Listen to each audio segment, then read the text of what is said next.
Martial arts പഠിക്കുന്ന നിങ്ങൾ മനസ്സിലാക്കേണ്ട ഒരു മിസ്കോൺസെപ്റ്റ് ആണ്. മാർഷൽ ആർട്ട് ആർട്ട് അവിടെ പഠിപ്പിക്കുന്നതെന്ന് വെച്ച് കഴിഞ്ഞാൽ അത്രയും കാമായിട്ട് നിൽക്കുക, അല്ലെങ്കിൽ ഒരാളെ എങ്ങനെ റെസ്പെക്ട് ചെയ്യണം, അല്ലെങ്കിൽ നമ്മൾ സെൽഫ് ഡിഫെൻസിന് വേണ്ടിയിട്ടുള്ള സംഭവങ്ങളാണ്. ഈ ഒരു മാർഷൽ ആർട്സ് പഠിക്കുന്ന ഒരാൾ ഒരിക്കലും ഇങ്ങനെ ചെയ്യില്ല.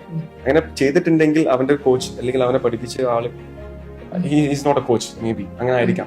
പക്ഷെ ഇത് ഇങ്ങനെ പഠിക്കാൻ തുടങ്ങി കഴിഞ്ഞാൽ അവനൊരു പ്രൊഫഷണൽ രൂപത്തിലേക്ക് പോകാൻ തുടങ്ങി കഴിഞ്ഞാൽ നാളെ അവനൊരു സിഗരറ്റ് പാക്ക് 10 രൂപക്ക് വാങ്ങുന്ന സമയത്ത് അവൻ ചിന്തിക്കും, മേ ബി ഒരു ട്രേക്കോ ഒരു കോയമുട്ട വാങ്ങിയിട്ടുണ്ടെങ്കിൽ he will get more protein from the. അവന് നാളെ ഈ സിഗരറ്റ് വലിച്ചിട്ടുണ്ടെന്നുണ്ടെങ്കിൽ അല്ലെങ്കിൽ MDMA പറഞ്ഞ പോലെ എന്തെങ്കിലും സംഭവങ്ങൾ യൂസ് ചെയ്തിട്ടുണ്ടെങ്കിൽ അവന് ഒരു 10 റൗണ്ട് ഓടാൻ പറഞ്ഞാൽ അവന് 1 റൗണ്ട് ചിലപ്പോൾ ഓടാൻ പറ്റുന്നു. സോ അങ്ങനെ ചെയ്യുന്ന ഒരാളും ഒരിക്കലും ഇതിന് നിൽക്കൂല. So let them in a professional way.